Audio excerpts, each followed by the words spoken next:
नीतीश कुमार अपने मूल सिद्धांतों से और जो समता के नींव थी उससे काफ़ी दूर चले जा रहे हैं। नीतीश कुमार स्वयं नहीं है बल्कि उनके आसपास के लोग हैं। जो भी नीतीश के करीब जाता है ललन सिंह उसकी छुट्टी करना शुरू कर देते हैं पहले दिन से। अब चर्चाएं आने वाले समय में होंगी। हीरो हीरोइन के प्रेम के बीच में उसका हीरोइन का बाप आ जाता था, भाई आ जाता था। नमस्कार, भारत लाइव देख रहे हैं आप। और जैसा कि कल वादा हुआ था, आज भी पूरे दिन आपको उपेंद्र कुशवाहा, नीतीश कुमार, ललन सिंह और ये जो जदयू की नई कमेटी बनी है इसमें क्या समरसता है, क्या साठगांठ है, क्या क्रोनोलॉजी है, ये सब कुछ समझाने की कोशिश हम करते रहेंगे। बहुत कुछ है। देखिए, राष्ट्रीय कमेटी के साथ साथ बिहार की कमेटी प्रादेशिक भी बन गई है और इसमें इतना चीरफाड़ करना पड़ेगा कि एक पंचनामा एक खबर से नहीं हो सकता है। तो आज विशेष तौर पर आप लोगों का तवज्जो भारत लाइव पर चाहूंगा, अन्यथा कि आपको ग्रेजुएट चाय वाली का चाय पीना हो या फिर सोनू रिक्शा वाले के साथ रिक्शा पे घूमना हो। अगर आप राजनीतिक खबरें सुनना चाहते हैं तो पूरे दिन आपको आज भारत लाइव पर रहना चाहिए। ये एक रिकमेंडेशन है, दबाव तो हम आप पे डाल नहीं सकते हैं। देखिए, पहले तो आप इस कमेटी को देखिए जो आपके स्क्रीन पर है। ये प्रदेश उपाध्यक्षों की लिस्ट से शुरू होती है। ये सारे लोग वर्ष 2023 में मनोनीत हुए हैं। इन सारे लोगों में खास बात क्या है? देखिए, एक तरह से आप ससरा के अगर बढ़िएगा आगे तो आप देखिएगा कि बहुत सभी सामाजिक समीकरणों को इसमें स्थान मिला है।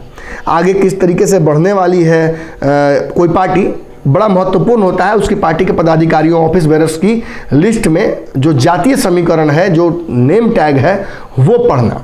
और आप अगर तेजी से पढ़िएगा तो खास तौर पर देखिएगा क्या, पटेल, चंद्रवंशी, त्यागी, राम, कुशवाहा, चौरसिया, मिश्रा, सारी चीज़ें उसमें हैं। यानी कि इसमें सामाजिक समीकरणों को पूरा ध्यान दिया गया है। लेकिन एक बड़ी चीज़ जो आप मिस कर गए होंगे वो मैं आपको बताता हूँ। दरअसल यहाँ हर दो नाम के बाद एक कुशवाहा हैं या फिर पटेल हैं या महतो हैं या इसी जातीय समीकरण से लौकुश से ही एक नाम है। अच्छी बात है। देखिए, आरसीपी सिंह जो पार्टी बनाए थे, जिसके संगठन की इकाइयाँ उनके भूत चला रहे थे कुछ दिनों तक, अब तो वो भूत कहीं ना कहीं उनकी शांति पूजा हो गई है। तो ऐसे में ललन सिंह द्वारा बनाए गए ये मनोनीत सदस्य अब कमेटियों को चलाएंगे और जो छोटी छोटी इकाइयाँ बंद थी उनको फिर से ग्रीसिंग ऑयलिंग करके चालू करेंगे। लेकिन जो समीकरण उपेंद्र कुशवाहा, आरसीपी सिंह बार बार गढ़कर इस पार्टी से बाहर निकले, दावा करते हुए निकले कि लवकुश समीकरण की पार्टी कुशवाहा समाज के नेताओं को कहीं ना कहीं अब उनको दूर कर रही है खुद से। खासतौर पे उपेंद्र कुशवाहा ने ये बात बार बार कही। नीतीश कुमार अपने मूल सिद्धांतों से और जो समता के नींव थी उससे काफ़ी दूर चले जा रहे हैं। और ये बात उपेंद्र कुशवाहा ने बार बार कही थी कि इसका कारण केवल नीतीश कुमार स्वयं नहीं है बल्कि उनके आसपास के लोग हैं। विशेष हमला ललन सिंह पर लगातार रहा है।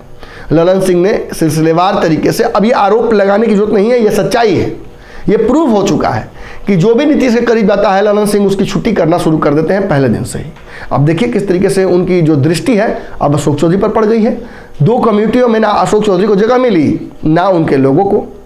ये अब चर्चाएं आने वाले समय में होंगी और अशोक चौधरी चुप नहीं बैठेंगे।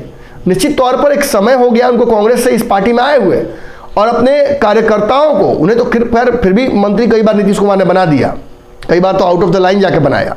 मतलब नीतीश का प्रेम जो अशोक चौधरी के प्रति है वो सही है, लेकिन ललन सिंह बीच में कहीं ना कहीं विलन का काम कर रहे हैं। पहले के आप फिल्मों में देखते होंगे, हीरो हीरोइन के प्रेम के बीच में उसका हीरोइन का बाप आ जाता था, भाई आ जाता था, जो अंततः कहीं ना कहीं ठोक पीट कर इसको टाइट कर देता था हीरो लास्ट में, और फिर वो मान जाता था कि हाँ भाई ठीक है, हम कन्यादान हम ही करेंगे। कहीं ना कहीं इस पार्टी में अब यही होना है। एक और व्यक्ति इस पार्टी से बाहर नहीं जा सकता है। नीतीश कुमार ये कैलकुलेटेड रिस्क भी नहीं ले सकते हैं। निश्चित तौर पर जदयू अपने बुरे दौर को पीछे छोड़ना चाहती है, लेकिन दो बड़े नेताओं के बीच जो भिड़ गया टाका, अब इसे नीतीश कुमार किसी तरीके से चेक एंड बैलेंस करेंगे। लेकिन यह तय है कि दोनों में से किसी एक का दिल तो टूटेगा। अब यह संगठन की इकाइयों की तरफ बढ़ते हैं फिर से एक बार और उपेंद्र कुशवाहा के आरोपों को सिद्ध करने की कोशिश या काटने की कोशिश करते हैं। चलिए, नाम अगर इसमें देखा जाए तो धड़ाधड़ नाम कुशवाहा और जो पटेल हैं वो मुझे दिख रहा है। आपको याद होगा बक्सर से देखिए धीरज कुशवाहा का नाम मुझे दिख रहा है। ये कितने नंबर पे, 56 नंबर पे हैं। ये वो व्यक्ति हैं जो उपेंद्र कुशवाहा की पार्टी से इसमें आए थे साथ में उपेंद्र कुशवाहा के, लेकिन उपेंद्र कुशवाहा जब गए तो ये यही रह गए और इन्हें इसका जो कहा जा सकता है रिवॉर्ड भी मिला है। आगे चल के आप देखते हैं तुरंत 63 नंबर पे संतोष कुशवाहा का नाम है। ये वैशाली से हैं। संतोष कुशवाहा भी रालोसपा के पुराने नेता रहे हैं। इधर इनका और रामेश्वर महतो का जो है बहुत सारा प्रेम जो है सार्वजनिक हो रहा है, उसे आप जरूर देख रहे होंगे भारत लाइव पर। इसके अलावा भी कई नाम है, देखिए बबन सिंह कुशवाहा, और भी नीचे में आप देखिएगा मनीलाल कुशवाहा, लगातार वीरेंद्र कुशवाहा, कौशल किशोर कुशवाहा, नीचे बढ़ते हैं शंभू कुशवाहा। एक अच्छा खासा लिस्ट है जिसमें इन लोगों का नाम यहाँ दिया हुआ है। कुशवाहा समाज के नेताओं को स्थान मिला हुआ है।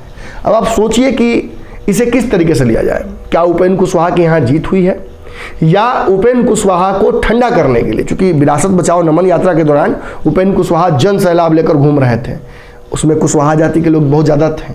रामेश्वर मेहता जिनको बागी बना रही है पार्टी, उनके कार्यक्रम में भी कुशवाहा समाज के नेता बहुत सारे पहुंचे थे कार्यकर्ता। मतलब स्पष्ट है कुशवाहा नेता बिहार में काफ़ी आंदोलित है और उन्हें एक मंच चाहिए। जदयू वो मंच नहीं हो सकती है क्योंकि डर लग रहा है कि कब ललन सिंह पार्टी का विलय राजद में कर दे। ऐसे में जिस नैरेटिव पर उपेंद्र कुशवाहा आगे बढ़ चुके हैं उसमें साफ स्पष्ट है कि ये लड़ाई ओबीसी की आपसी लड़ाई है। इस लड़ाई में स्पष्ट किया जा रहा है कि जो शोषित है वो बदल गया लेकिन शोषक वही रहा है, और इसीलिए कहीं ना कहीं इन समीकरणों को ध्यान रखते हुए ललन सिंह ने इसमें कुशवाहा को स्थान बहुत सारा दिया है, ताकि इन्हीं कुशवाहा के पीठ पर चढ़कर नीतीश कुमार को उच्च सर्वोच्च पदों तक पहुंचाया जा सके और इसी के माध्यम से अपनी महत्वाकांक्षा भी सिद्ध की जा सके। चूंकि आरसीपी के बनाए संगठन पर अब तक ललन सिंह का काबू नहीं हो पाया, इसलिए इस संगठन को बनाने में भी देरी की जा रही थी। अब जब संगठन बन गया है तो इन कुशवाहा नेताओं के माध्यम से ललन सिंह उपेंद्र कुशवाहा को साधने की कोशिश भी करेंगे और कुशवाहा वोट को भी अपने पाले में करने की कोशिश करेंगे। इसी आधार पर कहीं ना कहीं जो जदयू पार्टी है इसे राष्ट्रीय पार्टी बनाने का भी जो जिम्मा उन्होंने उठाया है वो भी पूरा करने की कोशिश करेंगे। हालांकि दोनों काम कठिन है। जहाँ एक तरफ उपेंद्र कुशवाहा नेताओं को लगातार तोड़ रहे हैं, वहीं पार्टी का राष्ट्रीय जो जदयू को राष्ट्रीय बनने का जो सपना है उसे तो खुद पलीता, नागालैंड और मणिपुर जैसे जगहों पर ललन सिंह जाकर ही लगा है। तो ऐसे में बड़ा इम्पोर्टेंट होगा आगे की रणनीतियों को और आगे की खबरों को देखना। तो पूरे दिन हमारे साथ बने रहिए, ये सारी कमेंट्री जो है वो चलती रहेगी। और वह बिहार के राजनीति और बिहारियत से सरोकार रखेनी तो सब्सक्राइब बटन दबा के चैनल के सब्सक्राइब कर ली। ओजे एगो घंटी बा, ओकरा बटन दबा देला से कुल सटीक और मारक खबर रुआ मुफ्त में मिल जाई। अगर रुआ पत्रकारिता के हमनी के नया प्रयोग में सहयोग कर चाहतानी तो ज्वाइन बटन दबा दी। पेटीएम नंबर नोट कर ली 9386816700। धन्यवाद।